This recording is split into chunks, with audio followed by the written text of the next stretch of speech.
parents from the time I was a baby. My family, my parents' family, is my mother, my father, and my aunt, who is deaf-mute, who cannot be responsible for herself, but for whom my mother, and I will eternally praise my father, because it is not every young man who will agree to a third party in the household and to accept the responsibility of carrying the cost of that third party. And my father did it, and I salute him publicly for it. And he's done it for over 50 years. But that's what families are about. And that's why I say that let us not be carried into contortions and distortions and all kinds of things. This has been a country that has evinced the best examples of caring and empathy that I can find any part of the world. We are not better than anybody else, but nobody else is better than us as Bajans. And we must always, always remember that. And that what we must do is to be fair to people and to give people the opportunities, because not one of us have the power to be able to create life. Mr. Speaker, no employment, as I indicated. There will be a register kept by the Chief Immigration Officer that will have in the names of all who literally are coming to this country. And the application form is in the schedule. There have been a lot of questions asked about NIS and all of those things. Persons are not required to pay that here. In fact, the tax people will tell you about the totalization agreement that exists between us and the UK and Canada and the US with respect to these matters pertaining to Social Security. They're not paying taxes here. They're not paying NIS here. What they really are is a 12-month tourist, but a 12-month tourist who will be allowed the freedom to work without feeling guilty. They may spend 12 months straight. They may come and leave and spend a month and go back and come back and go back and come back, depending on the nature of their job. The important point is that they see Barbados as a safe place from which to work and to allow us to be able to maintain employment in our country for our people while the rest of the world finds a solution for a vaccine or therapeutics for this pandemic that has literally brought all travel activity and tourism activity to its knees globally. Mr. Speaker, will it work? I don't know. I believe it will. But I know this, that we have a duty to try, and we have a duty to do the things that can create opportunities and to create activity for our people. And this simple bill is intended so to do. This simple bill caught the imagination of the world even before we were ready to launch it. And that is the point that I was making, that I've never seen anything go as viral as this, as quickly as this, largely because the world was waiting for an expression of warmth and welcome from some part of the globe. And I believe that we have associated ourselves with values, with the cruise industry, with other people who have been stranded, that are worthy of the greatest teachers among us in all of the religions, who have shown what it is to be able to care and to take care of each other. This is in the solid tradition in which we were raised. And I believe, Mr. Speaker, that if we can do that, keep that tradition, while at the same time be able to earn for our people who are not working. Unemployment has virtually trebled in this country. Income and revenue in the first 2 months of the year, as I told you, was down by 31% in terms of revenue, and expenditure up by 21%. And even though we know these things, it is a different thing to experience it, because the sight of people not working and not working for weeks upon weeks, even when they're getting unemployment benefit. We know unemployment benefit doesn't give them the full amount, it gives them 60%. And therefore, our duty is to get people working as soon as possible. And this is but one of the programs. We hope that there will be an aggressive outreach regionally in terms of our tourism as well. We hope that we will also have aggressive outreaches for other forms of long-stay tourism. And what are the other forms of long-stay tourism? Students, and ultimately medical tourism. And this government is committed to both, as you can see in our manifesto. And for the avoidance of doubt, let me also say that when we get to the other questions, the things that we have said in the manifesto we hold dearly too still. But we have to recognize that we don't live in this world alone. And to that extent, we need to be able to draw in people. And whether it is more universities like Ross or whether it is more clinics from overseas, building on what George Washington came to do, to cure his brother. Whether it is any of those things, we need to have multiple approaches, Mr. Speaker, in order to be able to ensure that we have a supply of business and revenue so that Barbadians do not suffer. I have said already that ultimately those who come to this country regularly will also be considered as we have the other discussion on what is happening with this country's overall population. And we will speak another day on that. But suffice it to say that we expect an immigration bill to come to the country for discussion. And why? This country will have a smaller workforce in less than 15 years than it has now. Mr. Speaker, it is so frightening that these are the kinds of conversations that we now have to have. And last week, the National Population Commission met for the first time with the Jobs and Investment Advisory Council. They've met now with the subcommittee dealing with the immigration bill. And why? Because, Mr. Speaker, part and parcel of what Barbados has suffered from in the last 40 years has been a reduction in the real value of our population, the real size of our population in real terms. Why? Because we have not replaced our population since 1980. And had we done so, we would have 80,000 more people at least living here, working, doing things. And you can't only do it by natural means, which I know some people will enjoy, but it has also to be done through a managed system of immigration, because at the end of the day, the gap is too wide, and instead of narrowing, it's gaping and getting bigger and bigger and bigger. And that's why we've been forced into, some of the reasons why we've been forced into a lot of the difficulties that as a nation we're facing. So on a future occasion, we'll come back and see how other things will relate to that. But for this purpose, this is for the immediate purpose of stabilizing the economic well-being of this nation, allowing us to issue a 12-month welcome stamp to Barbados. We are in the business of hospitality. We are in the business of caring. We've done a good job at it in the past. We will continue to do a good job at it.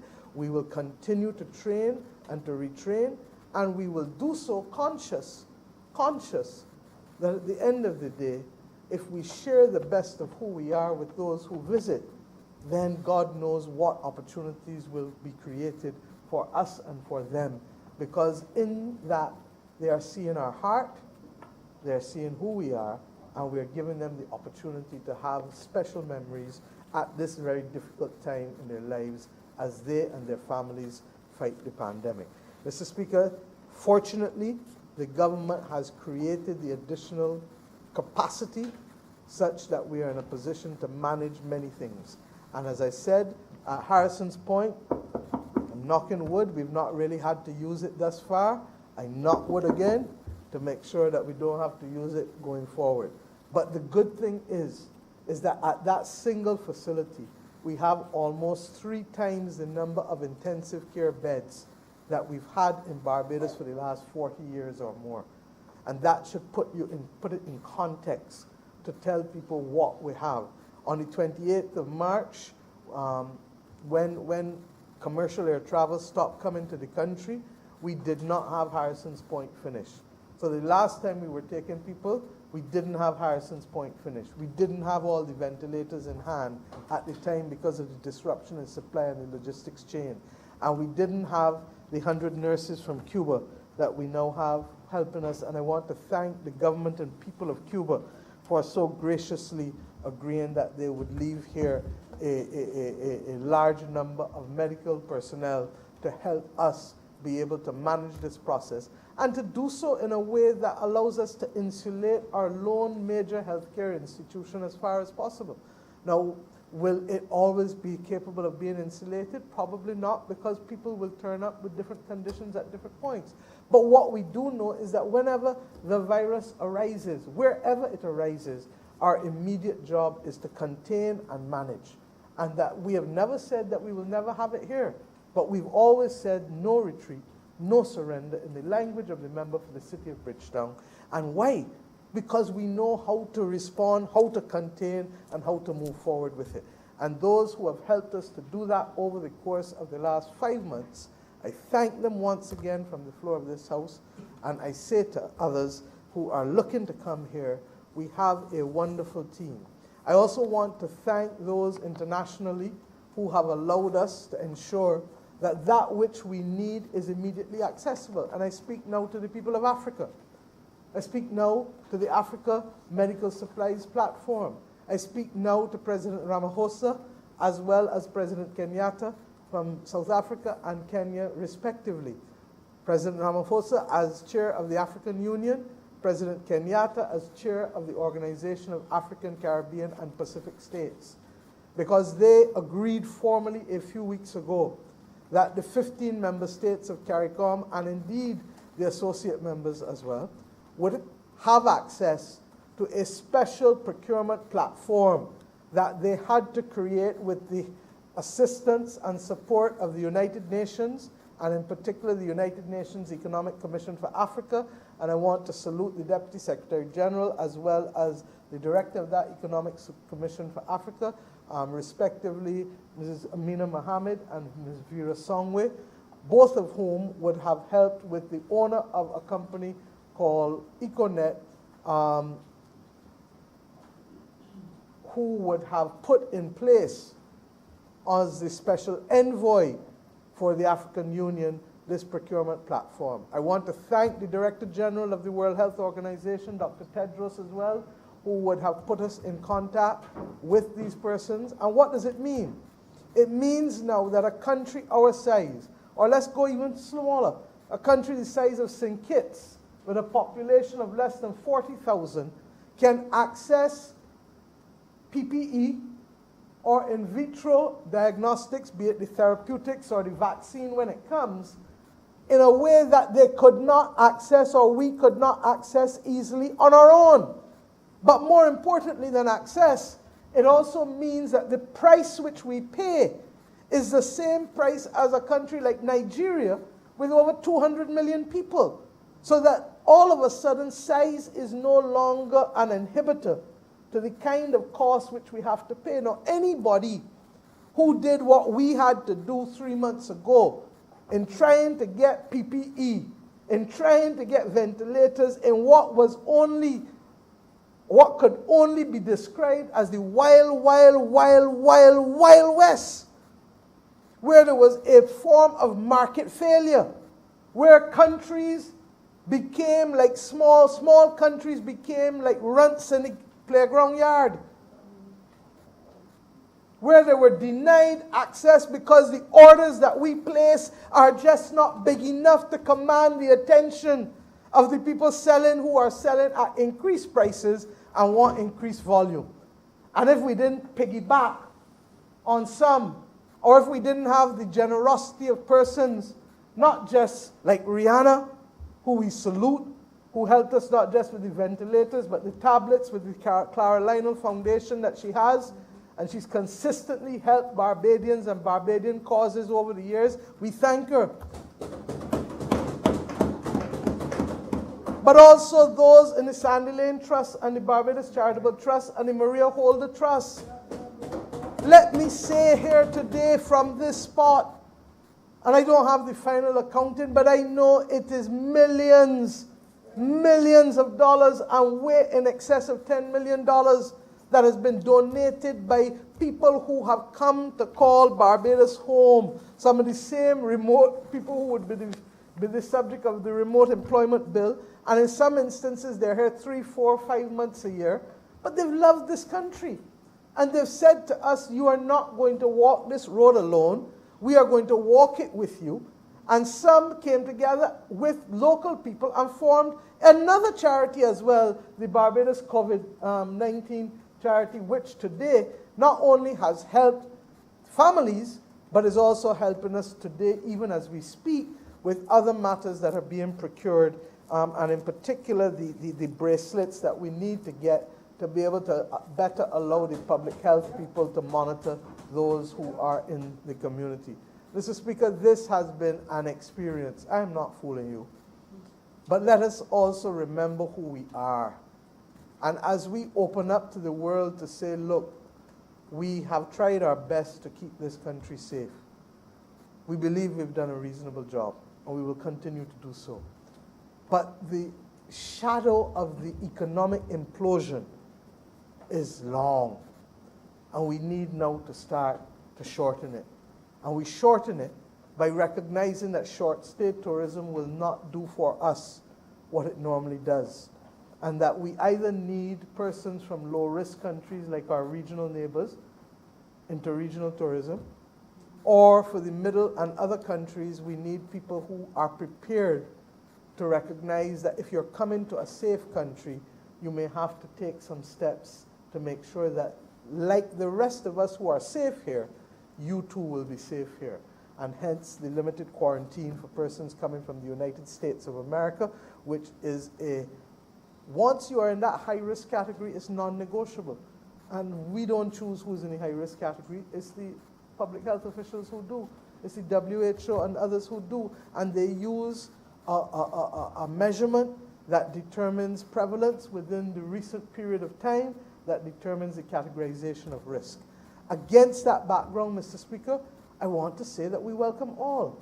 And those who, in their exuberance, who may otherwise have wanted to communicate something else to the world, that is not who we are.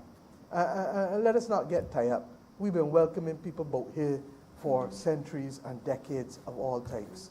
And now is not the time for us to start to bring out parts of our culture or parts of our heart that are not really reflective of who Barbados is. That's not Barbados. That may be other people, it's not us. And I therefore say to us, let us get on with the business of hoping that we can promote this country, that we can create jobs for Bajans, and that we can get out of this period. There's a lot of stuff in the news the last 2 days about vaccines. That's one of the reasons why the African Medical Supplies platform is so critical to us, because on our own, and in the absence of the people's vaccine, which the world was trying to get but has not gotten, on our own, we will not get it. But together, as a region, working with other regions in the world who are equally our brothers and sisters, we can get it, and let us get on to not business like before, because I've said enough to let us know that this moment in time must be used as a platform for further progress and not as a platform to reach back to a time that created an imperfect an imperfect environment and a level of inequity that ought not to attend to the affairs of man, because it means that one man is viewed as superior and another inferior. I have said enough in this House to know that that is not our philosophy. Mr. Speaker, I ask the members of this honorable chamber to join me and to stand as one today as we move forward to make this offer to the citizens of the world to join us in this our land, this our special place. This, we're not perfect, but we are a good people, and we know how to live good with people, and we know how to live good on this earth and to play our part. And if we can do that with those who join us while we ride out this period of time until there is a therapeutic or a vaccine or some other way that allows us to get back on a trajectory of development, to get back on, as the Secretary General talked this weekend, a new global deal and a new social security pact, a new pact for all of us, then I believe, Mr. Speaker, Barbados can count itself among those who will help lead in this world, because ultimately it is about who we are, how we treat people, how we view ourselves, and how we welcome not only those who are visiting, but how we treat to those who belong to us and live among us. I'm obliged to you and beg to move that this bill do now be read a second time.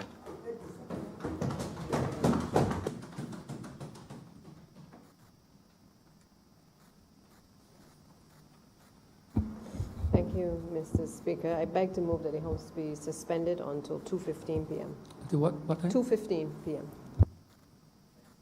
The question that this honorable chair will be suspended until 2:15 p.m. All those honorable members in favor, please say aye. Those against, please say no. We think the ayes have it. This honorable chamber stands suspended until 2:15 p.m.